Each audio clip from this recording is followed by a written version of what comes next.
پاکێجی خێزانی لە فاستلینگ بێ سنوور بۆ ماوەی 1 مانگ ئینتەرنێت بەکاربێنە تەنها بە 18,000 دینار لەگەڵ پاکێجی خێزانی لە فاستلینگ.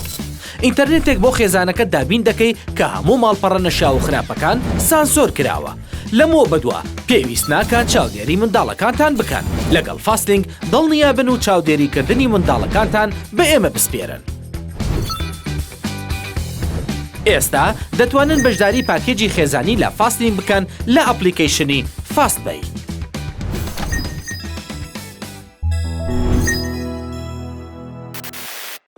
سڵاوتان لەبێ خۆشەویستان.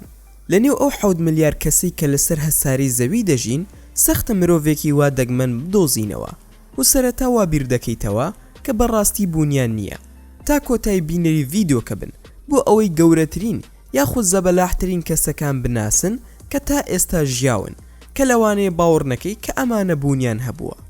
ڕۆبێرت وادلۆ هەرچەندە منداڵێکی بچووک بوو کە درێژیەکی 90 سانتیمەتر بوو. ئەوەی زیاتر سەرنجڕاکێشە ئەوەیە کە لە تەمەنی 9 ساڵیدا باوکی هەڵگرتە بوو. دواتر ساڵەکان تێپەڕین بۆ ئەوەی باڵای بۆ 8 پێ و 11 ئینچ زیادی کرد واتە 271 سانتیمەتر. ئەمە ژیانی سەر سوڕهێنەری ڕۆبێرت وادلۆ بووە کە درێژی دەستی 1 پێ و درێژی قۆڵی 9 پێ و 5 ئینجە بە واتای 287 سانتیمەتر.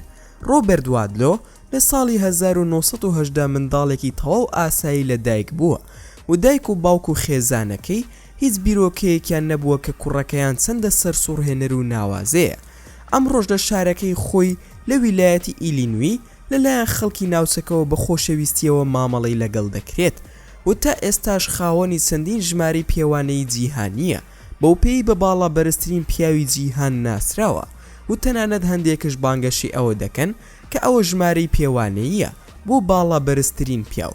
زەبەلاحی زاراوەیەکی چەترە بۆ کۆمەڵێک نەخۆشی کە لە ئەنجامدا گەشینە ئاسایی یان زیادەڕۆیی لە باڵای تاکدا دروست دەکا وە کاتێک دەستنیشان دەکرێت کە گەشەی تاکێک لە تێکڕای چاوەڕوان کراو زیاتر بێ ئەویش بە پشتبەستن بە جینات و بارودۆخی ژینگەی بە زۆری بەهۆی کەم و کوڕی لە سیستەمی ناوپۆشی لە لەشدا ڕوودەدا بە تایبەت هۆرمۆنەکانی گەشە. سوڵتان کۆسین سوڵتان پیاوێکی کوردە و لە دەی 12/1982 زاینی لە شاری ماردین لە باکووری کوردستان لەدایک بووە. لە ڕێزبەندی ڕێکۆردەکانی جیهانی گینسا وەک باڵا بەرزترین پیاوی جیهان تۆمار کراوە. درێژیەکی 251 سانتیمەترە و کێشی 137 کیلۆگرامە. پێڵاوێکی لە پێدایە کە قەبارەکەی 6 سانتیمەترە.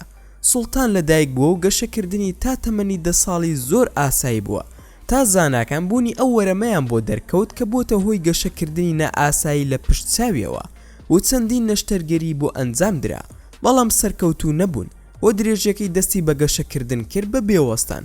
پزیشکەکان لە ساڵی 2008 لە نەشتەرگەریەکدا وەرەمەکەیان لابردووە.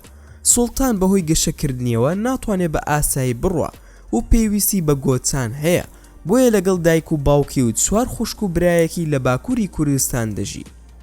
یاو دیڤین بۆ ماوەیەک یاو دیڤین بانگەشی ئەوەی دەکرد کە باڵا بەرزترین ئافرەتە لە جیهاندا بەڵام کتێبی گینس بانگەشەکەی ڕەت کردەوە و لەبری ئەوە ئاماژەی بە ساندی ئیلین کرد لەو کاتەدا بەڵام تا ئێستاژ یەکێکە لە باڵا بەرزترین ئافرەتانی جیهان و درێژ دەبێتەوە بۆ 7 پێ کە یەکسانە بە 2 مەتر و 33 سانتیمەتر.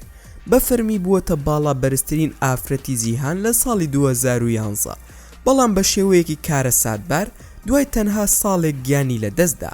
هەواڵەکان بازدەوە دەکەن کە باڵا بەرزترین ژن لە جیهاندا لە تەمەنی 40 ساڵیدا لە چین گیانی لە دەستداوە. یاو دیڤین لە زیدی خۆیان لە پارێزگای نگوین لە ڕۆژهەڵاتی وڵات گیانی لە دەستدا. دیڤین ماوەیەک بوو بە دەست کێشەی تەندروستیەوە دەیناڵان. دیڤین لە تەمەنی منداڵیدا تووشی وەرەمێک بوو کەوای لێکرد زیاد لە پێویست گەشە بکە کە درێژەکەی دەگەیشە 1 مەتر و 85 سانتیمەتر کاتێک تەمەنی 13 ساڵ بوو.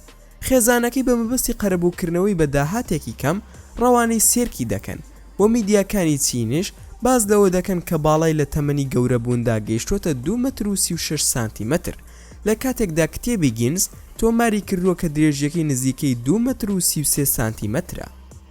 نیل فینیلتۆن بە باڵاترین پیاوی شانشینی یەکگرتوو دادەنرێت کە ناسراوە بەوەی باڵای 2 مەتر و 35 سانتیمەترە. نیل لە فیلمی نیلتۆن ڕۆڵی ماگی زەبەلاح دەگێڕێ کە لە چەندین داستانی فانتازیادا و ڕۆڵی چەندین فلیمیشی بینیوە، بەڵام لە بەیاننامەیەک کە لە پێی زیانەی کەسانی باڵابەرز لە فەیسبوک بڵاو کراوەتەوە هاتووە. بەداخەوە ئاگادارکراینەوە کە نیل فینلتۆن باڵابەرزترین پیاوی بەریتانیا کۆچی دوایی کرد. ئاماژەش بەوە دراوە کە نیل بووەتە باڵابەرزترین پیاو لە بەریتانیا لە ساڵی 2007 و لە تەمەنی 36 ساڵیدا بەجەڵتەی دڵ کۆچی دوایی کرد. لیندی هاوارد تەمەن 24 ساڵ لە ساڵی 1970 لە ویلایەتی کالیفۆرنیای ئەمریکا لەدایک بووە و ئێستا لە ویلایەتی فلۆریدا نیشتەجێیە. باڵای 206 سانتیمەترە و بە درێژترین زۆرانبازی مینەدا دەنرێت لە مێژوودا بەهۆی پابەندبوونی بە وەرزشی ڕۆژانە و بەشداریکردنی لایەنە وەرزشیەکان بۆ پاراستنی شێوە و جەستە بەهێزەکەی. لە کاتێکدا ئەم درێژیە لە گرەیەکەوە گۆڕا کە پێشتر لیندی لەگەڵیدا دەژیا کە گۆڕا بۆ سەرچاوەیەکی بەردەوامی بژێوی بووی. لاند هاوار لە ئێستادا وەک زۆرانبازێکی پیشەگەر کار دەکات لە ژێرناوی کارکردندا.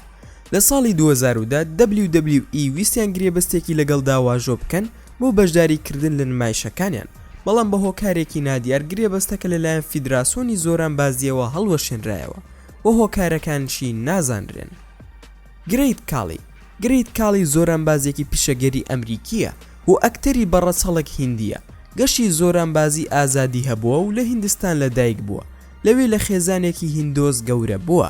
خەڵکی گوندی دێرنایەیە کە دەکەوێتە ناحیەی سوورمۆر لە شاری چاڵ پرادێش. خاوەنی 7 خوشک و برایە و لە سەرەتای تەمەنیدا هەندێک کاری کردووە بۆ دابینکردنی پێداویستیەکانی خێزانەکەی لەگەڵ ڕاهێنانە توندەکانی بۆ ئەوەی ببێتە پاڵەوانی زۆرانبازی پیشەگەر لە یەکێک لە هۆڵەکانی وەرزشی پەنجاب کە لەو کاتەدا وەک ڕاهێنەری زۆرانبازی هەڵبژێردرا. ناوبانگەکەی دەستی بە دەرکەوتن کرد. ژیانیشی دوای برنەوەی لە بواری لەش جوانیدا گۆڕا بۆ پیاوێکی دەوڵەمەند ناونیشان و لە ساڵانی 1995 و 1996 ڕیزیمێکی گەورەی دروست کرد. 5 لیتر شیری بەکارهێنا، هەروەها ڕۆژانە نزیکی 25 هێلکە و 5 مریشکی دەخوارد. ساندی ئیلین ئەم ژنە وەک سێم باڵا بەرزترین ئافرەتی جیهان دەستنیشان کراوە و خاوەنی ڕەگەزنامەی ئەمریکیە. لە ساڵی 1955 هاتۆتە جیهان و لە ویلایەتی شیکاگۆ نیشتەجێ بووە. باڵای نزیکەی 1 مەتر و 37 سانتیمەتر بووە. ئەو لە منداڵیەوە تووشی کێشەی ڕژێنی هێلکەدان بووە کە وەرەمێکە کە پزیشکەکان توانیویانە لە ساڵی 1970 ڕزگاری بکەن و بنبڕی بکەن. ئەو لەو کاتەدا ئاماژەی بەوەدا کە زیادەڕەوی لە بەرزی باڵایدا بەهۆی ئەم وەرەمەوە بووە. قورسترین پیاوی جیهان لە مانگی کانونی دووەمی 2016 خوان پێدرۆی مەکسیکی بوو بە قورسترین پیاوی سەرزەوی کاتێک کێشی 595 کیلۆگرام بوو. بەڵام لە ساڵی 2017 ئەم پیاوە تەمەن 33 ساڵە خەڵکی گوادلاخارە نەشتەرگەریەکی بۆ کرا بۆ دەرهێنانی بەشێک لە گەدەی بە مەبەستی کەمکردنەوەی کێشی بە ڕێژەی 175. لەو کاتەوە بە ڕزیەمێکی تایبەت دەژی نزیکەی 224 کیلۆگرامی لە کێشی دابەزاندووە، بەڵام هێشتا بەدەست کێشی زیادەوە دەناڵێنێ. ئەمە ژوای کردووە ژیانی بکەوێتە مەترسیەوە و ئەگەری زۆرە تووشی نەخۆشی مەترسیدار ببێت. ئەمەش بە پێویستی دەزانرێ کە قورسترین پیاوی جیهان بخرێتە ژێر ئۆپەراسیۆنێکی ترەوە، بەڵام گرینگە خوانجارێکی تر بە پێیەکانی بڕوات و ڕوونیشی کردەوە. زیاتر لە 6 ساڵە بە هیچ شێوەیەک ماڵەکەی بەجێ نەهێشتووە و نەچووەتە هیچ شوێنێک. هەروەها پەیوەندی خوان لەگەڵ قەڵەوی شتێکی تازە نییە. هەر لە سەرەتاوە بە قەڵەوی لەدایک بووە، بەڵام بەهۆی ڕووداوێکی هاتوچۆوە خراپتر بووە، چونکە هۆشی لە دەستدا و دوای لە دەستدانی هۆشی خۆی کەوتە سەر جێگا و لای ڕاستی و بڕبڕی پشتی شکا و قاچیشی شکا. ئیگۆر فۆکۆفینیسکی کە ئۆکرانی بوو لە ئەمریکادا دەژیا بەهۆی وەرەمێکەوە کە بووە هۆی دەردانی هۆرمۆنی گەشی زیادەڕۆیی بە درێژایی ژیانی لەگەڵ نەخۆشیدا دەجەنگێ. هەر لەبەر ئەم هۆکارەیە کە خێزانەکەی لە منداڵیدا ڕوویان لە شاری ڕۆچێستەر کردووە کە شارێکە لە باکووری ئەمریکا و بە خزمەت گوزارێت تەندروستیەکانی ناستراوە سەر ڕای هەموو ئەو چارەسەرانی کە پێشکەشیان کرد.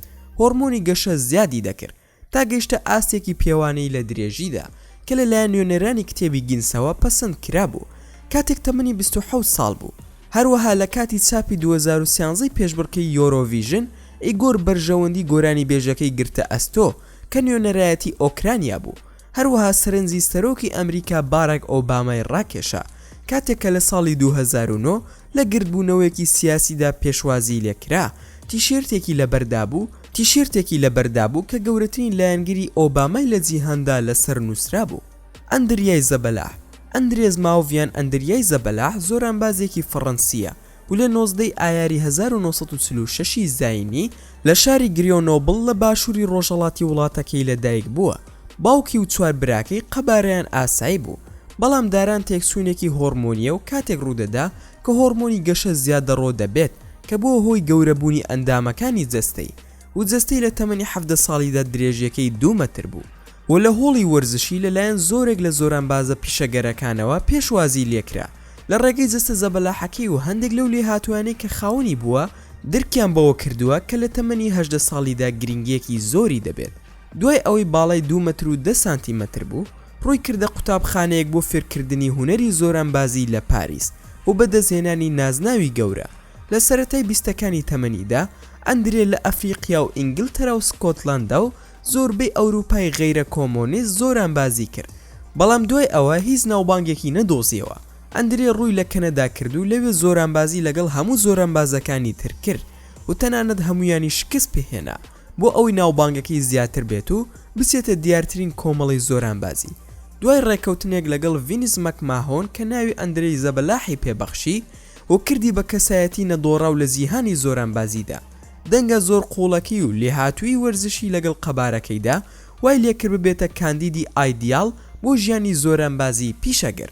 کام لەم کەسایەتیانە سەرنجی ئەوەی ڕاکێشا دەتوانن لە کۆمنتی ئەم ڤیددیۆدا بۆمانی بنووسن و زۆر سوپاسان دەکەم کە تا ئێستا بینەری ڤیددیۆکەمان بوون.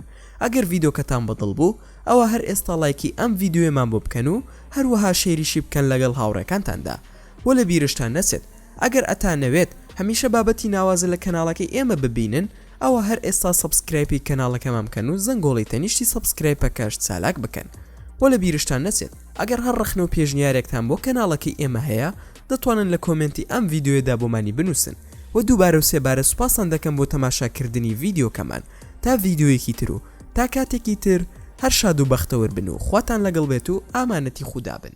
پاکێجی خێزانی لە فاستلینگ بێ سنوور بۆ ماوەی 1 مانگ ئینتەرنێت بەکاربێنە تەنها بە 18,000 دینار لەگەڵ پاکێجی خێزانی لە فاستلینگ.